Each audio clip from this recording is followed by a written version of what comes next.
네, 어차피 윤석열 전 총장 얘기를 하고 있기 때문에 다음 주제가 여론조사긴 한데 여론조사 결과를 좀 띄워봐 주시고 조금 추가적인 질문을 드리도록 하겠습니다.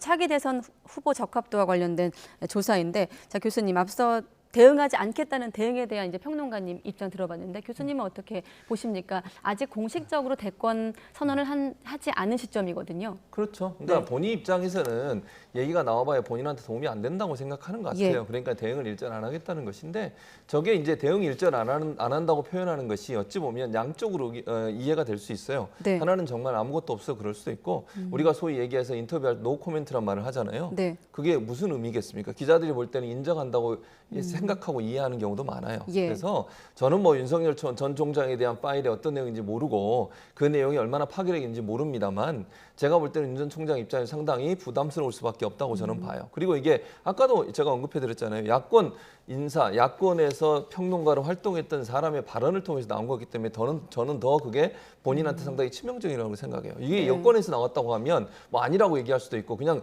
뭐 공작 정치라고 얘기할 수 있지만 야권에서 패널로 활동하고 지금까지 윤석열 전 총장에 대해서 긍정적인 표현을 하고 방어를 했던 분이 그런 얘기를 했다. 그거는 우리가 볼 때 상식적으로 뭔가 있지 않으면 저렇게까지 나올까? 이런 생각을 할 수밖에 없는 거 아니겠어요? 네. 그래서 일절 대응하지 않겠다는 의미가 본인이 정말 문제가 없다고 분석할 수도 있지만 다른 한편으로는 뭔가 껄끄러운 게 있어서 노 코멘트라고 얘기하는 게 아닌가 이렇게 이해될 수 있는 부분도 있다고 봅니다. 네, 지금 보시는 적합도 결과는 18, 19일에 조사한 거고 앞서 보신 거는 이제 19일에 조사한 것이기 때문에 엑스파일 이슈가 반영된 조사 결과라고 볼 수는 없겠습니다만은 어떻습니까? 지금 이후에 또 여론조사를 한다면 지금 보면 앞에 본 여론조사 같은 경우는 윤 전 총장만 놓고 봤을 때 그 전 조사에 비해서는 일단은 5.2%포인트가 하락을 했거든요. 뭐 대변인 사퇴 부분도 있고요. 악재라고 하면 또 악재인데 이런 부분들이 좀 여론조사에 반영이 될까요?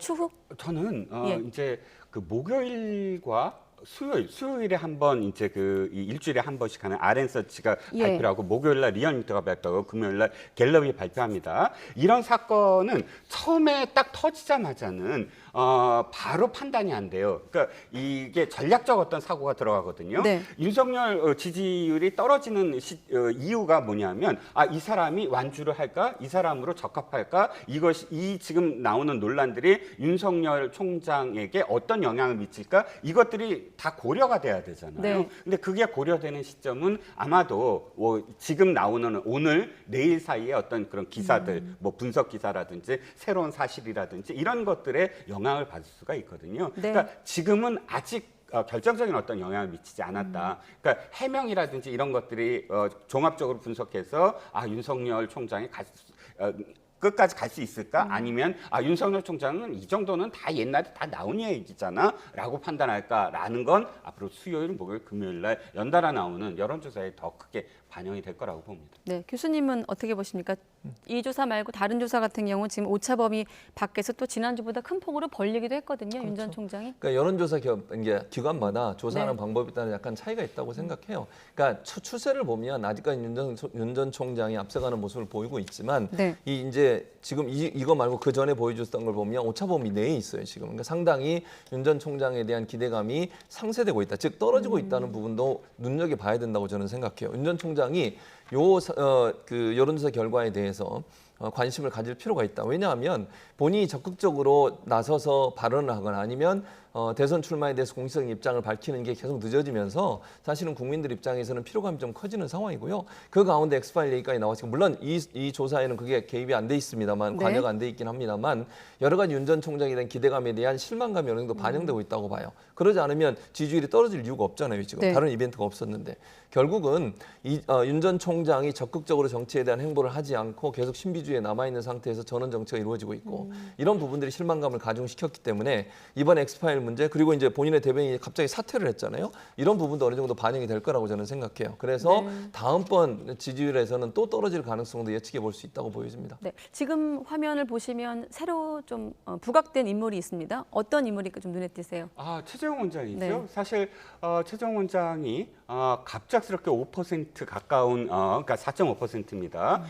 이렇게 올라섰습니다. 최재형 원장은 아마 내 이름이 안 들어갔으면 좋겠다라고 옛날에 밝힌 적이 있는데 지금 지금은 그렇게 못할 것 같아요. 대개는 이제 또 주관식으로 물어보는 것에 뭐 그 답변이 들어오는 어떤 상황도 많고요. 네. 근데 4.5% 내외라는 건 정말 뭐 그러니까 그 아무것도 안 했는데 최재형 원장이 무슨 특별하게 지금 갑작스럽게 정치적인 어떤 행보를 한 것도 아니고 네. 그 단지 그 여당 의원들이 정치에 관해서 물었을 때 나중에 밝히겠다. 이것 이외에 그 최근 들어서 무슨 정치적 멘트를 한 적은 없거든요. 그런데도 불구하고 4.5%의 적합도 5위를 기록한 건 여러 가지 상황들 그러니까 윤석열 총장에 대해서 물론 40% 내외의 어떤 지지율도 보이지만 네. 윤석열 총장이 비호감도도 굉장히 높아요. 왜 호감도와 비호감도를 묻는데 호감도도 높지만 비호감도도 만만치 않게 높은 어떤 상황이거든요. 그랬을 때 이 비호감도와 관련돼서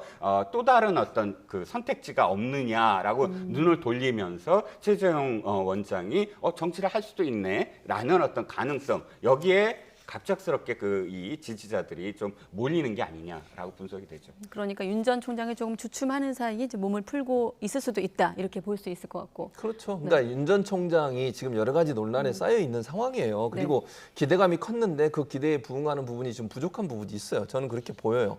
그렇기 때문에 결국은 야권 지지하는 분들 입장에서는 야, 윤 전 총장만 바라보고 있다가 우리가 뭐 아무것도 안 되는 거 아닌가 이런 불안감이 저는 있다고 보거든요. 네. 그러면 윤 전 총장을 대신해서 누군가가 만약의 경우에 플랜 B가 필요하다고 하면 플랜 B를 준비시켜야 된다고 하는 그런 의미들이 일정 부분 저는 반영됐다고 봐요. 그러니까 윤 전 총장의 지지율이 빠지면서 최재형 원장의 지지율이 올라가고 있는 거잖아요. 지금 그리고 지금 보면 홍준표 전 의원이나 아니면 안철수 대표보다도 지금 높아요. 물론 오차범위 내긴 합니다만 네. 그렇다고 하면 최재형 원장이 갑자기 이렇게 부상하는 것은 윤 전 총장의 어떤 기대했던 부분들이 일정 부분 윤 전 총장이 저러다가 어려울 수도 있겠구나 하는 그런 어떤 불안감 이런 부분들이 일정 부분 최재형 원장에 대한 지지로 돌아선 게 아닌가 이렇게 분석이 가능하다고 봅니다. 네.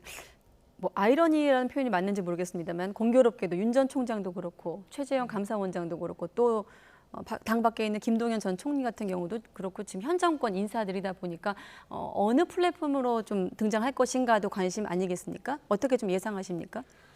일단 여당하고 좀 선을 긋는 분위기도 있는 것 같고요. 그렇죠. 김동연 부총리 같은 경우는 꼭 그쪽 사람이라고 생각하는 것은 아니다. 뭐 이렇게 표현을 했습니다. 예. 애들러 표현을 한 것 같은데 지금 지형을 보면 여권 후보로 가기에는 사실 첫 번째는 여권 후보가 굉장히 고착화돼 있어요. 새로운 어떤 상황에 갔을 때 지금은 예를 들어서 친문의 지지를 받아야 된다든지 네. 뭐 이런 어떤 상황이지 각각의 꽤 오랫동안 어떤 그런 그 구도가 형성이 됐기 때문에 지지자들의 어떤 분포는 이미 좀 고착화돼 있거든요. 그 속에서 자기가 또 다른 어떤 목소리를 낼 수 있을까라는 점. 두 번째는 이 세 분이 모두 다 사실 현 정부와 다른 목소리를 냈던 사람, 다른 어떤 행보를 보인 사람이에요. 예. 김동연 부총리도 사실상 국고를 지켜야 된다라는 어떤 부분 때문에 당시 청와대 정책실장하고 끊임없이 대립각을 세웠고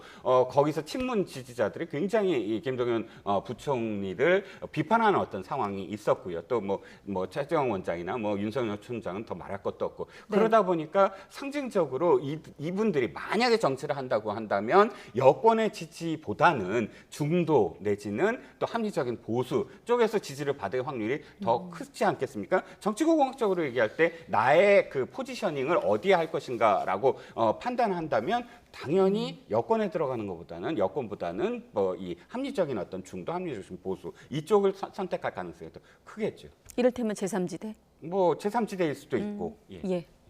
저도 야권으로 갈 가능성이 높다고 봐요. 지금 현재는 여권에서 만약에 들어온다 하더라도 경쟁에서 상당히 지금 그 3명의 경쟁자들, 소위 후보들이 어느 정도 위치와 자리를 잡고 있기 때문에 거기에 네. 들어와서 새로운 부상 가능성이 좀 낮은 상황이고요. 그런 상황에 지금 아까도 말씀드린 윤석열 전 총장 같은 경우 적극적으로 정치에 지금 의사를 표현하지 않고 있고 어떤 상황이 어떻게 펼쳐질지 전혀 몰라요. 검증이 안 된 상태이기 때문에.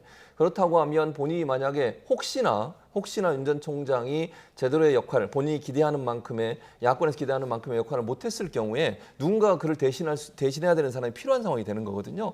그랬을 때 최 전 원장이나 아니면 최 원장이나 참 지금도 감사원장이죠. 네. 최 원장이나 아니면 김동연 전 부총리 같은 경우가 대체제가 될 가능성이 있다는 거죠. 그런 차원에서 본다고 하면 본인이 대선에 나간다 하면 당선 가능성이 높은 쪽으로 가려고 하지 않겠어요? 후보가 될 가능성이 높은 쪽으로. 그렇다고 하면 야권으로 출마할 가능성이 더 높다고 저는 봅니다. 네, 알겠습니다. 그리고 추가적으로 엑스파일과 관련한 내용은 또 장성철 소장이 또 화요일 대담 약속을 잡아놨거든요. 또 추후 질문을 하도록 하겠습니다.